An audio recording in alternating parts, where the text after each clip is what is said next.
Hello, नमस्कार दोस्तों। Saharanpur GS hub में आप सभी का बहुत बहुत स्वागत है। मैं आज आपके सामने मध्यकालीन भारत की जो हमारी वीडियो की सीरीज चल रही है उसमें अगली वीडियो आपके सामने लेकर के आया हूँ। आपको जैसे कि पता ही है, मध्यकालीन भारत में हम दिल्ली सल्तनत के अंदर खिलजी वंश पढ़ रहे हैं। ठीक है, खिलजी वंश में इससे पिछली वीडियो में हमने क्या देखा था, अलाउद्दीन खिलजी के बारे में, जिसका शासनकाल 1296 से 1316 था। क्लियर, ये बातें हमारी हो चुकी है।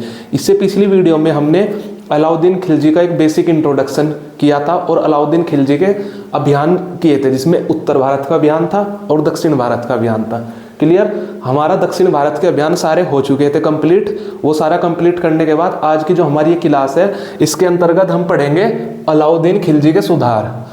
तो टोटल अलाउद्दीन खिलजी के जो सुधार हैं वो 5 सुधार थे, जिसमें से 3 मैंने यहाँ पे लिखे हैं, जिसमें से 3 सुधारों के बारे में आज बात करेंगे और उसके बाद अगले बचे हुए 2 सुधार और अलाउद्दीन खिलजी का मूल्यांकन हम अगली वीडियो में करेंगे। ठीक है, तो 3 सुधार जो आज हैं हमने पहले लिखे यहाँ पे, शासन का केंद्रीकरण, न्याय व्यवस्था, सैन्य सुधार। उसके अलावा इसके जो 2 बचते हैं वो है आर्थिक सुधार और उसकी बाजार नियंत्रण प्रणाली। ठीक है, तो पहले हम आज 3 के बारे में बात करेंगे। एक्चुअली क्या है कि जो अलाउद्दीन खिलजी के सुधार थे वो किसी भी एग्जाम के पॉइंट ऑफ व्यू से बहुत इंपॉर्टेंट है। ठीक है, उनको समझना बहुत जरूरी है। ठीक है, तो आज हम बिना टाइम वेस्ट किए अपने मेन टॉपिक पे आते हैं, जो है हमारा अलाउद्दीन खिलजी के सुधार। आपको बताऊं, हमने इसका अभियान सारे पढ़ लिए, भारत में उसका शासन है। इस शासन के दौरान उसने कुछ काम भी तो किए थे, कुछ सुधार किए थे इसने, जिससे अलाउद्दीन खिलजी का नाम इतिहास में अच्छे तरीके से लिया जाता है, एक महत्वपूर्ण स्थान रखता है। कहा जाता है कि मध्यकालीन भारत के इतिहास में शासन प्रशासन के मामले में अलाउद्दीन खिलजी को एक महत्वपूर्ण शासक का स्थान प्राप्त है। यानी कि एक अलाउद्दीन खिलजी एक ऐसा महत्वपूर्ण शासक था जिसने प्रशासन के मामले में अच्छे खासे सुधार किए थे।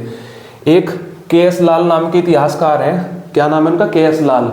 उन्होंने एक विचार व्यक्त किया था अलाउद्दीन खिलजी के शासन व्यवस्था के बारे में, जो मैंने यहाँ पे लिखा है। इसको थोड़ा सा कोड कर देता हूँ मैं। इसने के.एस. लाल ने कहा था अलाउद्दीन खिलजी एक प्रशासकीय प्रयोग करता था। यानी कि प्रशासकीय का मतलब आपको पता ही है, प्रशासन में नए नए प्रयोग करता था, नई नई स्कीम लाता था, नई नई योजनाएं लाता था, किस लिए कि प्रशासन को और भी बेहतर चलाया जा सके। इसलिए से बोलते हैं कि प्रशासकीय प्रयोग करता था, मतलब एक्सपेरिमेंट करके देखता था और वो काम आ जाता था तो उसको फिर लागू कर देता था अपने राज्य में। ठीक है, इसके अलावा उसने नवीन विचारों को जन्म दिया और उन्हें नवीन भूमि पर उपजा। नवीन विचारों को जन्म दिया, उसे नवीन भूमि पर उपजा। इसका मतलब क्या है, उसने जो काम अब तक नहीं हुए थे, जो विचार अब तक नहीं थे, उन विचारों को जन्म दिया। सपोज उसने सोचा कि हमें कुछ इस तरह से काम करना चाहिए, कोई काम पहले जिस तरह से हो रहा था उसकी जगह दूसरी तरह से काम करना चाहिए। जैसे मैं बताऊंगा, उसने सैन्य सुधार में क्या किया था, पहले वेतन जागीरों में दिया जाता था। मैंने बताया था कि जमीन दी जाती थी पैसों के बदले। इसने क्या किया, सैन्य सुधार में एक नवीन विचार को जन्म दिया कि मैं सैन्य सुधार में जागीर के बदले नगद वेतन दूंगा। इसने सैन्य सुधार में घोड़ों को दागने की प्रथा लगाई। उन नवीन विचारों को जन्म दिया और उसे अपने शासन की भूमि पर इसने उपजा। ऐसे करके हम एक को पढ़ेंगे, इससे इसका ये जो लाइन है ना के.एस. लाल की, वो सारी क्लियर हो जाएंगे आपको। इसमें आपको याद रखना है, क्वेश्चन ऐसा आ जाएगा कि ये पूरी लाइन लिखी आ जाएगी, पूछ लिया जाएगा ये लाइन अलाउद्दीन खिलजी के बारे में किस इतिहासकार ने कही है, तो हमें याद रखना है के.एस. लाल। तो हम अपना मेन उस पर आते हैं। इसके बाद इसके जो 5 सुधार हैं उनमें से हमारे आज 3 सुधार के बारे में बात करेंगे। हमारा जो पहला सुधार है, शासन का केंद्रीकरण। अलाउद्दीन खिलजी ने पूरे शासन का केंद्रीकरण किया था। जैसे मैंने बताया, इससे पहले गुलाम वंश में या मामलुक वंश में रजा सुल्तान ने शासन का केंद्रीकरण किया था। दूर दराज की भूमि को इस तरह इल्तुतमिश ने भी इक्ता व्यवस्था लागू की थी, दूर दराज की भूमि को अपने कंट्रोल में लिया था। इसने भी शासन का केंद्रीकरण किया अपने पूर्ववर्ती राजाओं के तुलना में और अच्छे तरीके से। मतलब गुलाम वंश के सारे शासकों के अलावा इसने सबसे ज़्यादा केंद्रीकरण इसी ने किया। इस केंद्रीकरण में इसने एक महत्वपूर्ण कार्य किया। इसने उलेमा वर्ग को शासन से अलग किया, शासन से अलग किया। अब आप कहोगे ये काम तो इससे पहले भी हो चुका है, ये तो बलबन ने भी किया था कि उलेमा वर्ग की उपेक्षा की थी, उन्हें शासन प्रशासन में उनका ओपिनियन लेना बंद कर दिया था, उनकी सलाह लेनी बंद कर दी थी, जिससे उनका क्या बोलते हैं महत्व ही धीरे धीरे खत्म हो गया था। फिर इसने अलग से क्या किया, जो आप हमें पढ़ा रहे हो, एक्चुअली क्या किया इसने, उलेमा वर्ग को शासन से अलग करने के साथ साथ ही इसने देखो इससे पुराने जो राजा थे जैसे बलबन वगैरह, जिन्होंने उलेमा को धर्म से अलग, शासन से अलग किया था, उन्होंने कहा था कि धर्म अपना काम एक साइड करता रहेगा, शासन अपना काम एक साइड करता रहेगा। इसने अलग ये किया कि धर्म पर शासन का नियंत्रण स्थापित किया, धर्म पर शासन का नियंत्रण स्थापित किया। क्या किया? नियंत्रण स्थापित किया। इसका क्या अर्थ निकल के आता है? जिस प्रकार से बलबन ने क्या किया था कि उलेमा वर्ग की उपेक्षा करते हो, उनसे शासन प्रशासन में उनका ओपिनियन है, उनकी सलाह लेना बंद कर दिया था। इसने क्या किया? उन्हें बिल्कुल अलग कर दिया।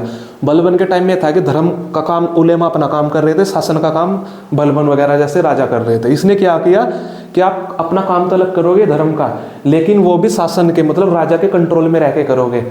अब उल्टा हो गया है, अब आपको धर्म का काम करने के लिए भी राजा से पूछना पड़ेगा कि इस काम को कर लेगा, अपनी धर्म में भी अपनी मनमर्जी आप नहीं चलाओगे। यहाँ पे पहली बार हो रहा है धर्म पर शासन का नियंत्रण। अब तक धर्म का शासन पे धर्म का नियंत्रण होता था। आपने देखा है ना कि खलीफा से उपाधि लेते थे, खलीफा से, इससे पहले पढ़ा कि कोई बगदाद के खलीफा से लेता था, कोई ईरान के शासक से परमिशन लेता था राजा अपना काम करने की, शासक बनने की। यहाँ पे उल्टा हो गया। अब धर्म भी शासक यानी कि राजा के कंट्रोल में आ गया, या राजा सबसे ऊपर हो गया है। ठीक है, ये पहला काम किया। ऐसा करने वाला अलाउद्दीन खिलजी मध्यकाल का पहला सुल्तान था कि जिसने धर्म को भी कंट्रोल कर लिया है। क्लियर हो गई नहीं चीजें? इसने मध्यकाल का प्रथम सुल्तान, ऐसा करने वाला कि जिसने धर्म को भी अपने कंट्रोल में कर लिया हो, यानी कि प्रशासन के कंट्रोल में कर लिया हो। ये सब शासन का केंद्रीकरण ही तो है, सारी शक्ति शासक के अंडर में आ रही है, सुल्तान के अंडर में आ रही है। यहाँ तक ये चीजें क्लियर हो गई। इसके अलावा इसने क्या किया? इसे निरंकुश शासक कहा जाता है। निरंकुश, ये क्या था? निरंकुश शासक था। कौन? अलाउद्दीन खिलजी क्या था? निरंकुश शासक था। निरंकुश का मतलब, निरंकुश दो अक्षरों से मिलकर बना है, निर प्लस अंकुश। अंकुश का मतलब होता है किसी पर रोक लगाना। अंकुश का मतलब रोक, निर मतलब कोई रोक नहीं, मतलब जिस पे कोई रोक नहीं होगी, जिसे कोई कंट्रोल नहीं कर सकता है, जो अपनी मनमर्जी करेगा, उसे बोलते हैं निरंकुश। अलाउद्दीन खिलजी क्या था? निरंकुश शासक था। क्यों था? ये अपनी मर्जी से काम करता था, जो इसको ठीक लगता था ये वो काम करता था। भाई निरंकुश वही तो हो गया जिस पे किसी का कंट्रोल नहीं है। जैसे हम बच्चे हैं, अगर हमारे माँ बाप का हम पे कंट्रोल ना हो तो हम निरंकुश हो जाएंगे। हम जो मर्जी चाहे काम करेंगे, हम जहाँ मर्जी चाहे चले जाएंगे। हमें कहीं पे भी जाने से पहले अपने माता पिता की परमिशन लेनी पड़ती है। अगर वो मना कर देते हैं तो हम नहीं जाते, थोड़ी बहुत जिद करते हैं, जिद करने पे मान जाते हैं तो हम चले जाते हैं। बट अगर हमारी जिद के बाद भी हमारे माता पिता मना कर दे तो हम नहीं जा पाते हैं। ये क्या करता था? अपनी मर्जी से, निरंकुश, किसी का कंट्रोल नहीं है, जो करना है वो करता था। ये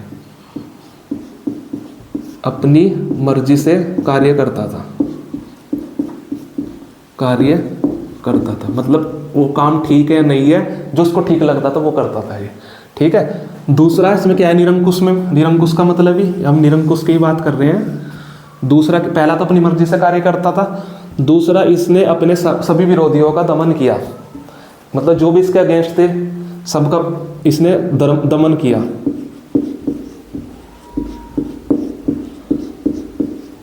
इसने विरोधियों का निर्ममता से, मतलब उन पे बिल्कुल भी दया नहीं दिखाई, पूरा कड़क होकर निर्ममता से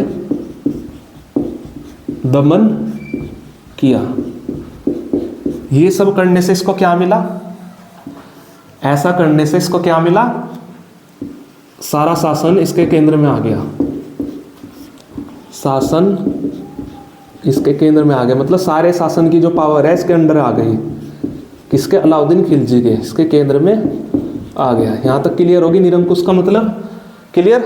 अब इसी शासन के केंद्रीकरण में एक दूसरी चीज होती है, ये चीजें हमने पढ़ ली है, धर्म का शासन पे नियंत्रण, 1 2 पॉइंट हो गए इसके, किसमें? शासन के केंद्रीकरण में।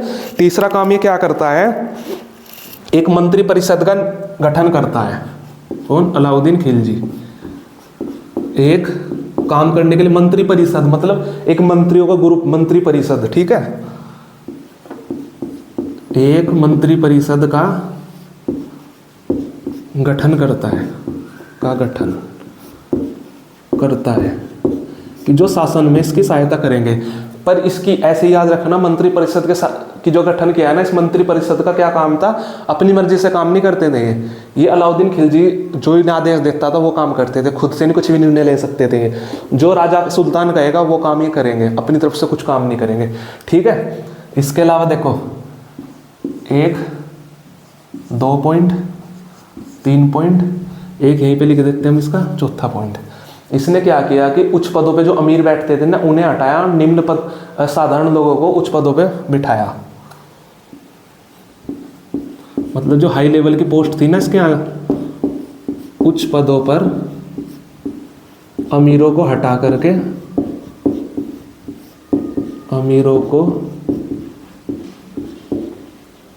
हटाकर साधारण लोगों का मतलब लोअर कास्ट मान के चलो, उच्च अमीर का मतलब हायर क्लास थे, वहाँ से हटा के इन्होंने साधारण लोगों को बनाया, साधारण लोगों को बिठाया। मतलब उच्च पदों पर अब अमीर जो पहले से अमीर बैठे थे उनको हटा करके साधारण लोगों को इसने बिठाया। इसका मतलब क्या है कि यानी कि किसी को भी उठा के बिठा दिया। साधारण लोगों को बिठाने का मतलब, अगर आपने खिलजी वंश की मेरी पहली वीडियो देखी होगी जिसमें मैंने खिलजी क्रांति को क्लियर करके बताया था कि खिलजी क्रांति में क्या हुआ था, शासन प्रशासन में अब साधारण लोग योग्यता के आधार पर बैठने लगे थे। शासन प्रशासन का सामाजिक विस्तार हुआ था जिसमें भारतीय मुसलमान मंगोल को भी शामिल किया जाने लगा था, सिर्फ तुर्कों के स्थान पर। जिन नहीं देखी है मेरी पहली वीडियो देखना, आप समझ जाओगे। उच्च पदों पर अमीरों को मतलब अब एक स्पेसिफिक कास्ट के लोग या जो तुर्क लोग हैं वही नहीं बैठेंगे, अपर कास्ट नहीं बैठेगी। जिसमें योग्यता होगी वो अपनी योग्यता के दम पे वो एक साधारण आदमी क्यों ना हो वो भी उच्च पदों पर बैठ सकेगा। ये सब इसने अपने सुधार में क्या पढ़ रहे हैं, खिलजी के सुधार, ये नए प्रयोग, समझ में आ रही चीजें, सारे नए प्रयोग किए इसने। शासन का केंद्रीकरण ऐसे करके इसने शासन को अपने कंट्रोल में कर लिया। इतना क्लियर है। इसके बाद आई होप यहाँ तक के 4 पॉइंट आपके क्लियर होंगे इसके अंतर्गत शासन का केंद्रीकरण। इसके बाद अभी शासन के केंद्रीकरण में एक चीज और रह रही है, अब मैं उसको करा देता हूँ।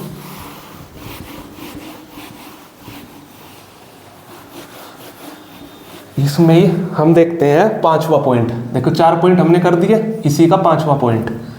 इसके टाइम में 4 विद्रोह होते हैं और फिर उन विद्रोह के आधार पर देखना क्या होता है। 4 विद्रोह हुए,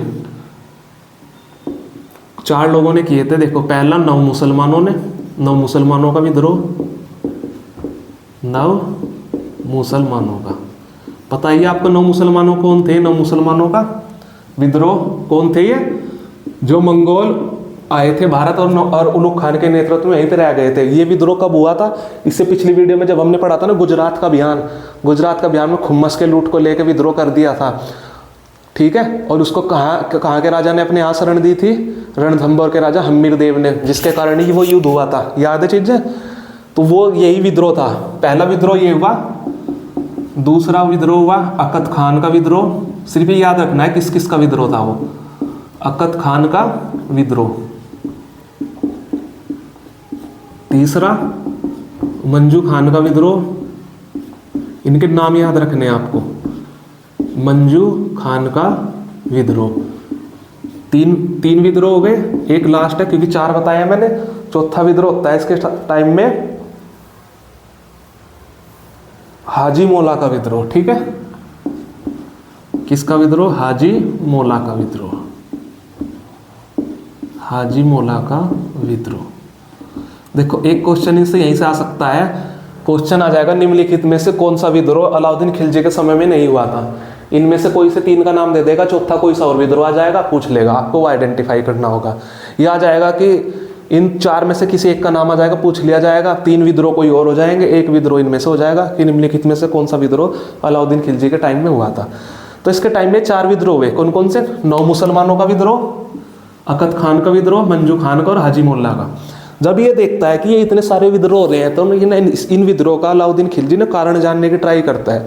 भाई अगर कोई भी समझदार राजा होगा, उसके शासन में बार बार विद्रोह हो रहे हैं, पहले नौ मुसलमानों का, फिर अकत खान, फिर मंजू खान, फिर हाजी मौला ने, तो ये सोचता है कि ये विद्रोह हो क्यों रहे हैं, इनका कारण जानने की कोशिश करता है।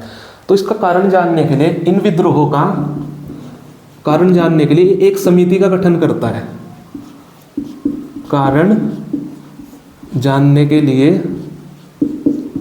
क्या होता है, एक समिति का गठन करता है। कौन करता है? जो सुल्तान है। कौन है सुल्तान? अलाउद्दीन खिलजी। एक समिति का गठन होता है और फिर इस समिति के गठन, ये समिति बनती है, समिति रिसर्च करती है, खोजबीन करती है कि भाई ये विद्रोह क्यों हुए, क्या कारण रहा, क्यों 9 मुसलमानों ने विद्रोह किया, क्यों इन्होंने किया, इनका कारण क्या रहा कि इतने ताकतवर हो गए कि इन्होंने सुल्तान से डरे बिना विद्रोह कर दिए। तो इस समिति ने, भाई जब समिति कोई काम करेगी अपनी फिर रिपोर्ट देगी, तो इस समिति ने अपनी रिपोर्ट दी। ये समिति अपनी देखती है रिपोर्ट एक, जिसमें सारे कारण लिखे होते हैं कि ये विद्रोह क्यों हुए। फिर इस रिपोर्ट के आधार पे अलाउद्दीन खिलजी 4 सुधार करता है। ये सुधार याद करने जरूरी है। 4 सुधार करता है इस रिपोर्ट के आधार पर। ठीक है, अब वो सुधार हम देखते हैं एक एक करके। मैं यहाँ पे लिख देता हूँ एक एक करके वो सुधार।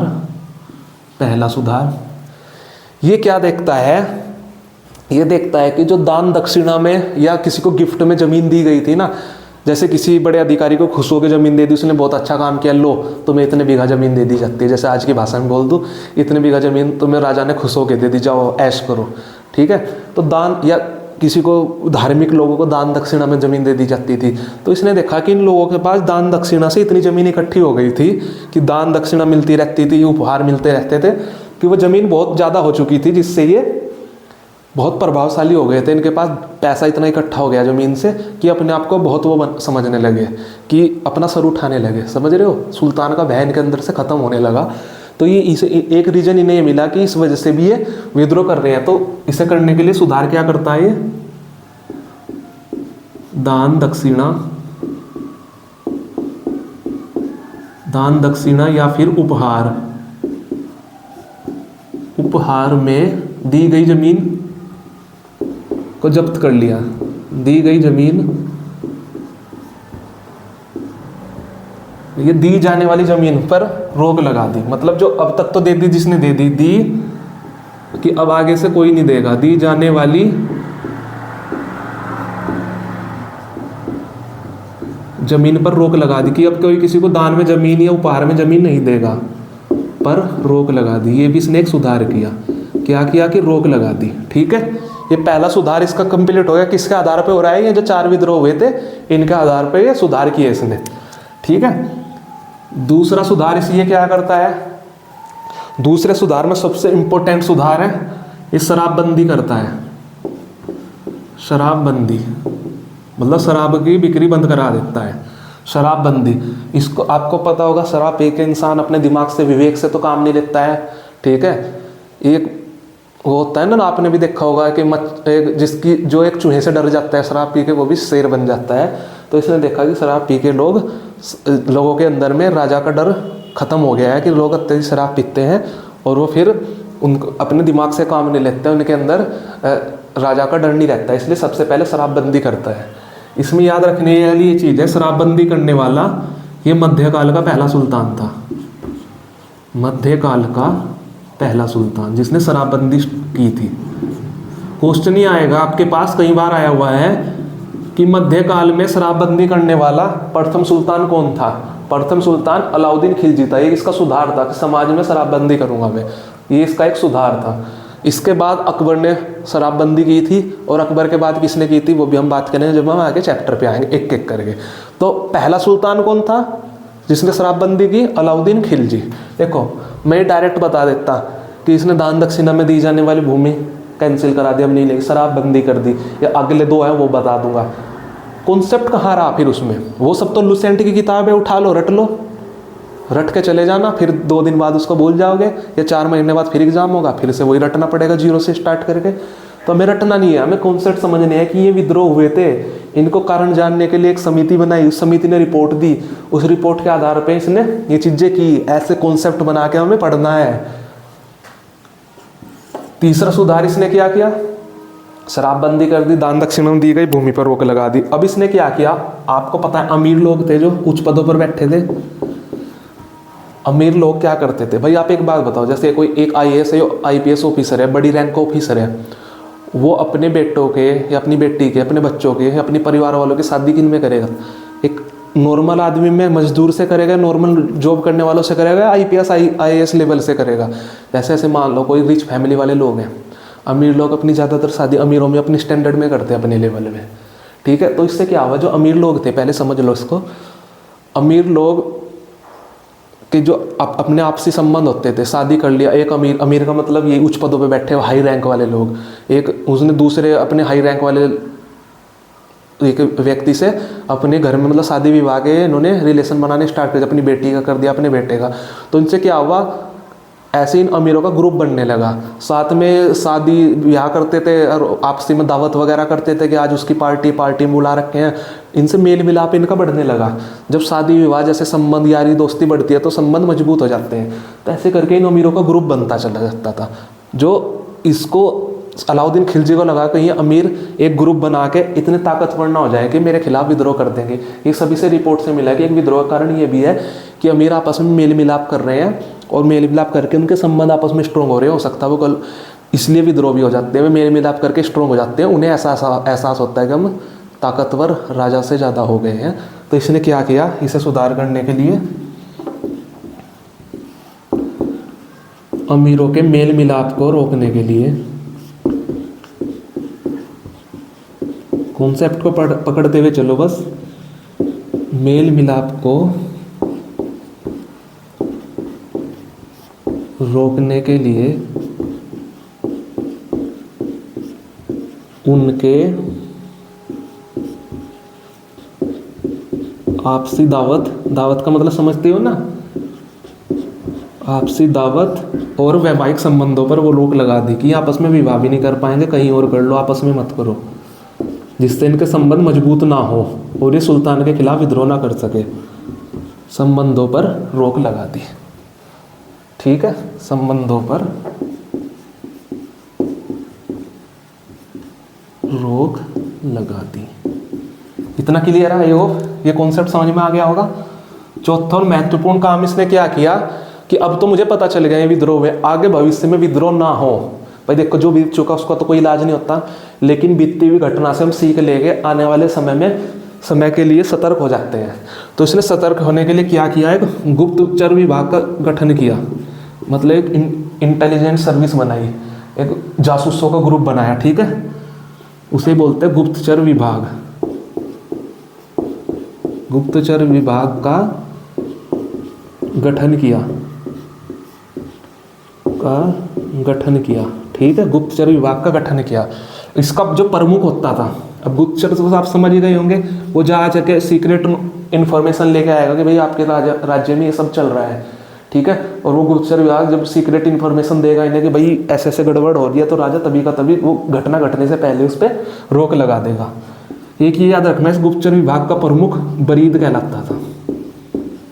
जो प्रमुख अधिकारी होता था ना इस पूरे विभाग का, डिपार्टमेंट का हेड, वो होता था बरीद। ये इंपॉर्टेंट है, ये सबसे ज़्यादा, वैसे तो सारे इंपॉर्टेंट है पर ये दो सबसे ज़्यादा इंपॉर्टेंट है। क्लियर, यहाँ पे हमारा एक खत्म हो जाता है शासन का केंद्रीकरण। आई होप आपको ये सब बहुत अच्छे से क्लियर हुआ होगा। अब हम चलते हैं इसकी न्याय व्यवस्था पे, ठीक है।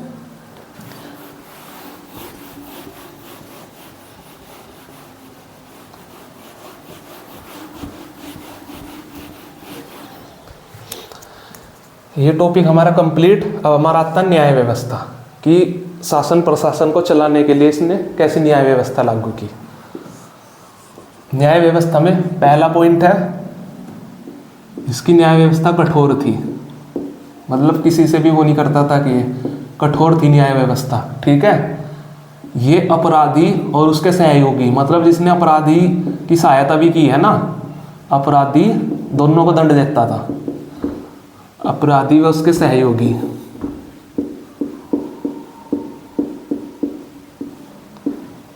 को। अब दंड भी कौन सा देता था, अंग भंग का, मतलब अंग ही भंग कर देता था, अंग भंग का दंड देता था। अंग भंग का मतलब किसी का हाथ काट दिया, हाथ कर दिया, किसी की आंख निकाल ली, जिस तरह का दंड, जिस तरह का अपराध उस तरह का दंड। मतलब खाली ये नहीं कि सिर्फ जिसने अपराध किया है उसी को दंड मिलेगा, अपराध के साथ साथ उसके अपराधी के साथ साथ सहयोगी को भी दंड दिया जाता था, ठीक है। इतना क्लियर है। न्याय व्यवस्था तभी तो मजबूत रहेगी जब शासक कठोर दंड की व्यवस्था रखेगा, ठीक है। इसके अलावा अंग भंग या फिर मृत्यु दंड, दोनों तरह के दंड देता था। ये डिपेंड करता था किस तरह का अपराध किया है या तो मृत्युदंड या अंगभंग, वो डिपेंड करता था किस तरह का अपराध किया हुआ है। ठीक है, इसके अलावा एक दूसरा पॉइंट लिखना है इसमें, सुल्तान जो था वो सबसे बड़ा न्याय अधिकारी था। भाई सबसे ऊपर तो न्याय करने वाला सुल्तान था, सुल्तान सबसे बड़ा क्या था, न्याय अधिकारी। भाई सबसे ऊपर तो सुल्तान ही होगा न्याय करने में, तो ऐसे लिखना है, सुल्तान जो होता था सर्वोच्च न्याय अधिकारी होता था। ये तो हो गया सर्वोच्च, सुल्तान के नीचे होता था, देखो सुल्तान सबसे ऊपर हो गया, अब सुल्तान से नीचे भी तो कोई होगा ना, तो सुल्तान से नीचे होता था सदर ए जहां। क्या होता था, देखो सबसे ऊपर सुल्तान, जैसे है ना हमारा सुप्रीम कोर्ट, सुप्रीम कोर्ट से नीचे हाई कोर्ट, हाई कोर्ट के नीचे डिस्ट्रिक्ट कोर्ट, सबसे ऊपर होती है सुप्रीम कोर्ट। तो यहाँ पे सुप्रीम कोर्ट की जगह सबसे ऊपर कौन है, सुल्तान, मतलब राजा खुद न्याय करता था। फिर इसके नीचे होता था सदर जहां, सदर जहां को काजी उल कुज्जात भी कहा जाता था। इसी का दूसरा नाम क्या है, काजी उल कुज्जात। ठीक है, इसके नीचे कौन होता था, इसके भी नीचे तो होगा ना कोई, इसके नीचे होता था नायब काजी, नायब काजी सबसे नीचे होता था। आज की भाषा में अगर याद करने का ट्रिक समझना है, ऐसे समझ लो, सुल्तान तो हो गया सुप्रीम कोर्ट एससी, ये हो गया हाई कोर्ट एचसी, ये होगा डिस्ट्रिक्ट कोर्ट डीसी, जो हमारे डिस्ट्रिक्ट लेवल पे होती है।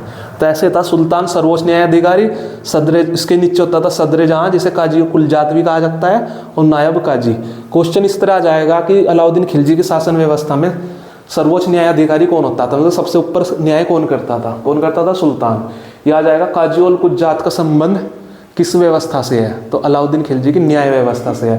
या नायब काजी का क्या कार्य होता था मध्यकालीन भारत में, दिल्ली सल्तनत में नायब काजी या खिलजी वंश में नायब काजी का क्या काम था, नायब काजी का काम न्याय व्यवस्था, न्याय करना था।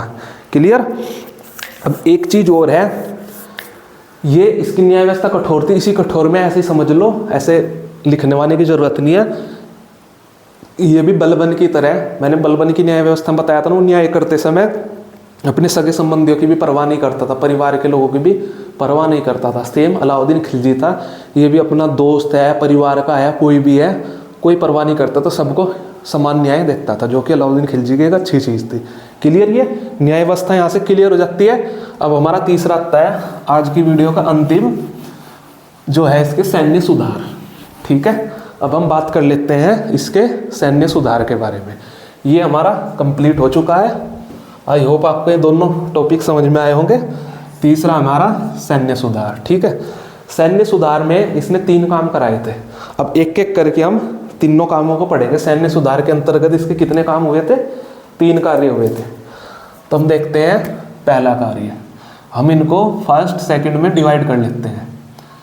पहला सैन्य सुधार का मतलब तो आपको पता ही होगा, सेना में सुधार किया कि सैनिकों को कैसे रखा जाएगा। ठीक है, पहला किया इसने अस्थाई सेना का गठन,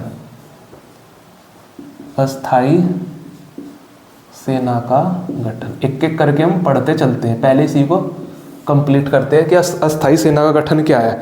अस्थाई सेना के गठन का मतलब है एक परमानेंट आर्मी खड़ी करी कि जिसका काम सिर्फ लड़ना ही होगा। ऐसा नहीं कि अभी जब युद्ध होगा तो सेना चल देगी, जब युद्ध नहीं होगा तो वो बाकी कुछ और काम कर लेगी। सेना का काम चाहे युद्ध हो रहा है नहीं हो रहा है, वो परमानेंट सेना का ही काम करेगी। युद्ध नहीं हो रहा तो आराम से बैठेगी, युद्ध अभ्यास करेगी, बाकी और कुछ काम नहीं करेगी। ऐसा करने वाला ये पहला सुल्तान था, पहला सुल्तान था जिसने अस्थाई सेना का गठन किया था। पहला सुल्तान था, इसने अस्थाई सेना का गठन किया जो हमेशा राजधानी में तैनात रहती थी। ये जो अस्थाई सेना है राजधानी में तैनात रहती थी हमेशा। आपको पता ही है मंगोल आक्रमण कितने हुए थे, उनसे रक्षा के लिए एक अस्थाई सेना हमेशा राजधानी में रहती थी कि जब भी जरूरत पड़ेगी तभी अभियान पे चली जाएगी, तैनात रहती थी। क्लियर, इतना तो क्लियर हो गया। अब इसकी आगे की चीज देखते हैं। इसमें सेना में एक भर्ती, जब देखो अस्थाई सेना कैसे होगी, सेना में भर्ती होती रहेगी, तो सेना भर्ती का एक विभाग बनाया गया था। सेना भर्ती के लिए, सेना भर्ती के लिए एक मंत्री की नियुक्ति करी गई थी। ठीक है, जिसे कहा जाता था आरिज मुबारिक, मतलब एक अलग ही मंत्री बना दिया जिसका काम ही था सेना भर्ती करवाना, मतलब सेना में सैनिकों की भर्ती। इसे कहा जाता था आरिजे मुमालिक। क्या कहा जाता था? आरिजे मुमालिक। ये क्या था? सेना भर्ती के लिए मंत्री था। ये मंत्री था। ये क्या काम करता था? सेना में भर्ती के लिए। ठीक है, मतलब भर्ती होगी ना सेना में, सैनिकों की भर्ती के लिए एक अलग आदमी छोड़ रखा था जो इसका मंत्री होता था, जिसका नाम था आरिजे मुमालिक। तो क्वेश्चन ऐसे आ जाएगा कि अलाउद्दीन खिलजी के समय में सेना भर्ती करने वाले मंत्री को क्या कहा जाता था? तो उसे कहा जाता था क्या? आरिजे मुमालिक। ठीक है, ठीक है। अब एक चीज और आती है, मैंने आपको ध्यान होगा, मैंने आपको बताया था खिलजी क्रांति में एक चीज ये थी कि अब सैनिक, जैसे पहले क्या था कि सिर्फ क्षत्रिय ही सैनिक बनते थे, राजपूत ही सैन्य काम करते थे, युद्धों में भाग लेते थे। इसके टाइम में आके चीजें हट गई। इसके टाइम में कोई किसी वंश या जाति के आधार पर सेना में भर्ती नहीं होते थे। इसने आधार बना रखा था योग्यता। तो हमें क्या लिखना है? जब सेना भर्ती है, सेना भर्ती में कौन होंगे? सिपाही। तो इसमें क्या हुआ? सैनिक योग्यता के आधार पर भर्ती होते थे।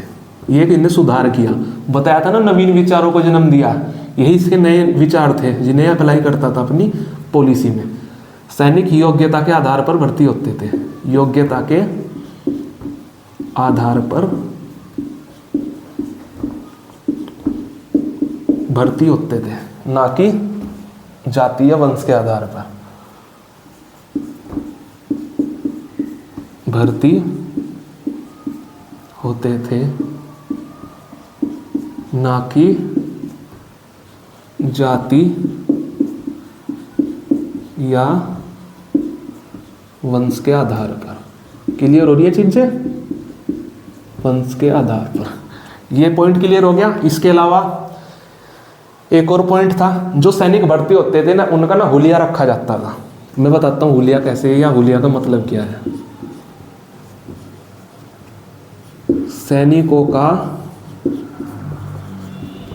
हुलिया पहले में इसको लिख लेते हैं, फिर बाद में बात करेंगे क्या था इसका मतलब।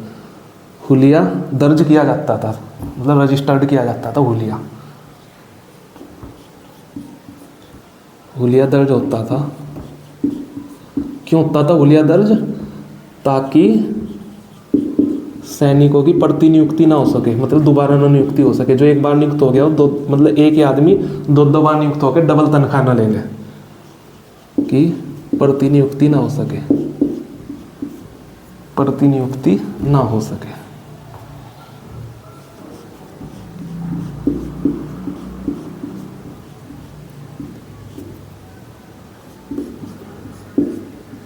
प्रतिनियुक्ति ना हो सके। अब देखो, ये जो हुलिया दर्ज होता था, इतना बता दे, पहले मैं समझा दूंगा हुलिया दर्ज कैसे होता था। क्या है ये हुलिया दर्ज? पहले कोई कमी, हुलिया जो दर्ज करता था उसका नाम था, जो एक अधिकारी दर्ज करता था ना भाई, कोई तो करता ही होगा, दीवान ए आरिज में हुलिया दर्ज होता था। आरिज में दर्ज होता था। क्या दर्ज होता था? हुलिया। पहले समझ लो ये हुलिया वगैरह है क्या। जिसको पता है बहुत अच्छी बात है, हमारा मानना है कि सबको पता चले। देखो आज के टाइम में क्या है, आप कहीं पे भी कोई फॉर्म अप्लाई करोगे, कहीं पे भी कोई जॉब करोगे, फोटो होता है एक आपका पासपोर्ट साइज का, ऐसे फोटो होता है, उससे आपकी पहचान होती है कि ये आदमी हुआ है। उस टाइम पे कैमरा वगैरह तो थे नहीं, तो उस टाइम पे क्या होता था, इसने ये पहला सुल्तान था जिसने हुलिया दर्ज करवाना शुरू करा। उस टाइम फोटोग्राफ तो थे नहीं, तो मान लो कोई सैनिक भर्ती होने के लिए आया, तो ये जो दीवान आरिज व्यक्ति होता था, ये उसका हुलिया अपने इसमें जो भी डायरी वगैरह होती थी, इनका रजिस्टर, उसमें उसे नोट कर लेता था कि भाई इसके बाल ऐसे हैं, जैसे इसके इस तरह से लंबे बाल, भूरी आंखें, छोटा नाक, जो भी जिस तरह की उसका हुलिया लगता था।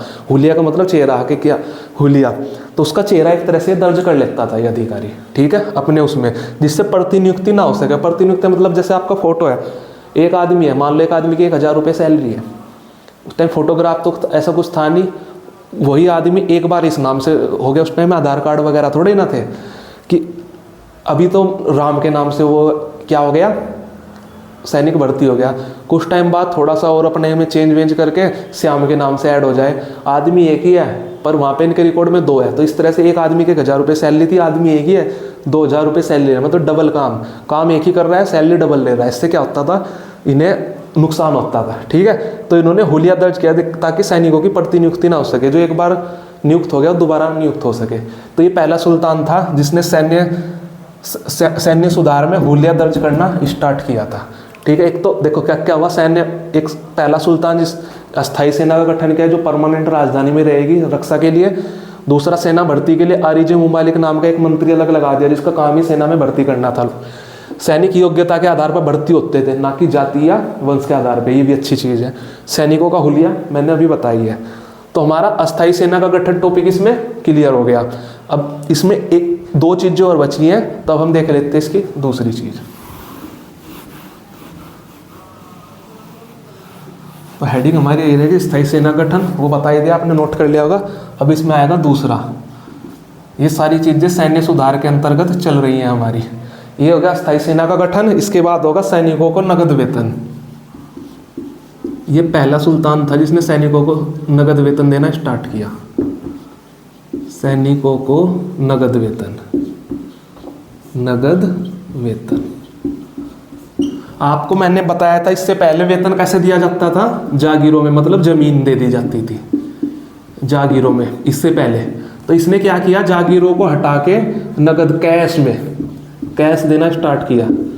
ठीक है, अब कोई जमीन वमीन नहीं दी जाएगी, कैश दिया जाएगा सेना में। ये इसका दूसरा सुधार था, सेना में नगद वेतन इसने स्टार्ट किया। ऐसा करने वाला ये प्रथम सुल्तान था। क्या था, नगद वेतन देने वाला, ऐसा करने वाला प्रथम सुल्तान। इससे पहले किसी ने नहीं किया ऐसा, प्रथम सुल्तान था। क्लियर। कहा जाता है इसके समय में 234 टंका वार्षिक, 234 टंका, जैसे हम कह देते हैं ना रुपए, टंका उस टाइम की मुद्रा थी। 234 टंका मुद्रा प्रति वर्ष दी जाती थी, प्रति वर्ष एक सैनिक को। एक सैनिक का यह वेतन था, एक सैनिक का ये क्या था, वेतन का वेतन। क्लियर। इसमें एक चीज ऐड करना, 234 तो सैनिक का वेतन हो गया। अगर उसके पास एक घोड़ा है तो उसे घोड़े के लिए दिया जाता था 78 टंका। दो घोड़े तो 78 ऐसे ही बढ़ता जाता था। मतलब देखो 234 तो उसके अपने खर्चे के लिए कि भाई आप हमें क्या कर रहे हो, अपनी सेवा दे रहे हो, अपने परिवार चलाने के लिए। अगर उसके पास एक घोड़ा है तो उसे एक घोड़े का 78 टंका एक साल का मिलता था, घोड़े को राशन वगैरह खिलाने के लिए। दो घोड़े तो ऐसे, एक घोड़े पे 78, मान लो उसके पास कितने भी घोड़े हैं, 78 ऐड करते जाना, वो इस 234 से अलग मिलता था। ये 234 प्लस ऐसे समझ लो, 234 तो मिलेंगे ही। अगर उसके पास एक घोड़ा था 78 टंका उस घोड़े के लिए, कि आपको अपनी सैलरी से नहीं घोड़े की रख रखाव करना है, उसके लिए अलग से पैसा मिलेगा। ठीक है। अब एक चीज इसमें ये है, अगर किसी के पास एक घोड़ा है, भाई सैनिक तो है ही, एक घोड़ा है या दो घोड़े हैं, एक दो से समझ लेना, आगे समझते जाओगे। जिसके पास एक घोड़ा है उसे तो कहा जाता था एक अस्पा, एक अस्पा। जिसके पास दो घोड़े हैं उसे कहा जाता था 2 अस्पा। इसी तरह समझते जाओ, जिसके पास 10 घोड़े होंगे 10 अस्पा, 10 अस्पा लगता जाता था, कि इससे पहचान होती थी उस सैनिक की कि ये सैनिक कितना बड़ा है। एक घोड़ा, भाई 1 अस्पा सैनिक है, 10 अस्पा सैनिक है, इस सैनिक के पास 10 घोड़े हैं, उसका लेवल यानी कि ऊपर है। क्लियर। ये सैनिकों को नगद वेतन देना, ये सब काय में चल रहे हैं, सैन्य सुधार में। इसके अलावा इसने क्या किया, ये हो गया आपका क्लियर। अब लास्ट बचता है इसमें तीसरा, सैन्य सुधार में इसने घोड़ों को दागना स्टार्ट करा था, घोड़ों को दागने की प्रथा, दागने की प्रथा। देखो बहुत सारी जगह आपने पढ़ा होगा या बुक में पढ़ा होगा, बस एक लाइन में लिख देते हैं कि अलाउद्दीन खिलजी ने सैनिकों को हुलिया रखने और घोड़ों को दागने की प्रथा प्रारंभ की थी, खत्म। हम आपको पूरा डिटेल में बताएंगे, ठीक है, कि आपको किसी भी एग्जाम में आप कहीं भी फंसो मत, क्वेश्चन कैसे भी घुमा के पूछ ले, आपका कॉन्सेप्ट क्लियर रहेगा तो आप सही आंसर पे हमेशा क्लिक करके जाओगे। घोड़ों को दागने की प्रथा, पहले समझ लो घोड़ों को दागने का मतलब क्या। देखो मेरे से घोड़े का डायग्राम तो आता नहीं है बनाना, ऐसे समझ लो, मोहर तो जानते, स्टैंप लग जाने, घोड़े पे स्टैंप मार दी जाती थी। अब वो मतलब रंग कर दिया जाता था घोड़े पे, ऐसा रंग कि वो जल्दी से 6-7 महीने से पहले उतरता नहीं था। ठीक है, ऐसे घोड़े पे रंग कर दिया था, वैसे इसलिए किया जाता था। मान लो किसी सैनिक के पास, ये सैनिक है,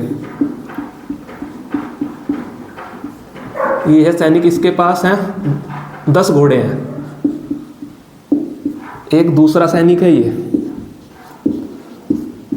इसके पास है 5 घोड़े, तो ये 10 अस्पा, ये 5 अस्पा। तो इसके इनके 10 के 10 घोड़ों पे एक स्टैंप लगा दी जाती थी, एक मोहर रंग कर दिया जाता था, जिससे पहचान हो जाए कि ये 10 घोड़े भाई इस सैनिक के हैं, मतलब हमारी सेना के घोड़े हैं ये। अब ये 5 घोड़े इस सेना के, इससे पता चल जाता था। एक्चुअली ये करना इसलिए स्टार्ट किया जिससे पहचान रहे, एक तो पहचान रहे कि ये सेना का घोड़ा है, दूसरा पहचान करने की जरूरत क्यों पड़ी, इस सैनिक क्या करते थे उस टाइम, जैसे इसके पास 10 घोड़े हैं, अच्छे वाले घोड़े दिखा के 78 टन का एक घोड़े का ले रहा है, तो जब युद्ध का टाइम आता था वो अच्छे वाले घोड़े तो हटा देता था। अच्छे वाले घोड़े एक बार दिखा के कि मेरे पास 10 घोड़े हैं, अच्छे उनके हिसाब से 78 टन का 1 साल का ले रहा है, उन 10 घोड़ों को बेच देते थे किसी को मोटी रकम पे, और उनकी जगह मरियल घोड़े जो किसी काम के नहीं है, उन्हें घोड़ों को युद्ध के टाइम पे उन्हें लेके आ जाते थे। उधर से सरकार से पैसा भी ले रहा था 78 टन का एक घोड़े के हिसाब से। फिर मरियल घोड़ों का 78 टन का थोड़ा ही ना खर्चा आएगा खाने पीने का, तो उस टाइम पे मरियल घोड़े लेके आ जाते थे। पैसा बचाने की ट्रिक थी नहीं कितनी है, जो युद्ध में किसी काम के नहीं होते थे। अब एक बात बताए, एक तंदुरुस्त घोड़ा अच्छे से भागेगा, लड़ाई के टाइम पे काम आएगा, लंबी लंबी दूरी करेगा, एक कमज़ोर घोड़ा क्या कर लेगा। अब ऐसे समझ लो, एक घोड़े के लिए कितने पैसे मिल रहे थे इनको, एक घोड़े के 78 टन का। जो हष्ट पुष्ट घोड़ा है, एक आइडिया लगा रखा था, सपोज कर लो 78 टन का खर्चा जाता था अच्छे घोड़े का। अब ये उसकी जगह पे लेके आ गए, ये घोड़ा कैसा होता था, हेल्थी, मतलब तंदुरुस्त। ये उसकी जगह घोड़ा लेके आ जाते थे कमजोर घोड़ा। कमजोर घोड़े तो खर्चा मान लो मुश्किल से 20 टंके का है, तो ऊपर के टंकाए बचा के अपनी जेब में डाल देते थे, बस सरकार को दिखा देते थे कि भाई हमारा अच्छा घोड़ा है, हमें 78 टंका देते रहो। पर जब ये युद्ध पे जाते थे, वो मरियल घोड़ा या जो कमजोर घोड़ा कितना काम कर लेगा, जल्दी ज़्यादा दूरी नहीं तय कर पाएगा, इससे इन्हें बहुत प्रॉब्लम होती थी। तो इन्होंने ना दाग करना शुरू कर दिया, मोहर लगानी शुरू कर दी, कि जिससे इस समस्या से मुक्ति मिल जाएगी। फिर अच्छे घोड़े जो हमने एक बार मोहर लगा दी, जिस टाइम पे इनकी सैलरी फिक्स की गई घोड़े को देख के, इसे फिर वही घोड़ा लेके आना पड़ेगा जिस पे वो दाग लगा होगा, यानी कि मोहर लगी हुई होगी। इससे प्रॉब्लम इनकी खत्म हुई कि घोड़ा दागने से। तो ऐसा घोड़ा दागने वाले और हुलिया रखने वाले पहला सुल्तान था कौन, अलाउद्दीन खिलजी। ये किसके अंतर्गत है, इसके सैन्य सुधार के। इसके अलावा पता ही आपको कि इसने गुप्तचर व्यवस्था भी शुरू की, उसको भी सैन्य सुधार में आप ले सकते हैं, क्योंकि गुप्तचर का प्रशासन में भी और सैन्य सुधार में भी दोनों जगह काम आता है। युद्ध वगैरह में भी गुप्तचरों का बहुत प्रमुख रोल होता है।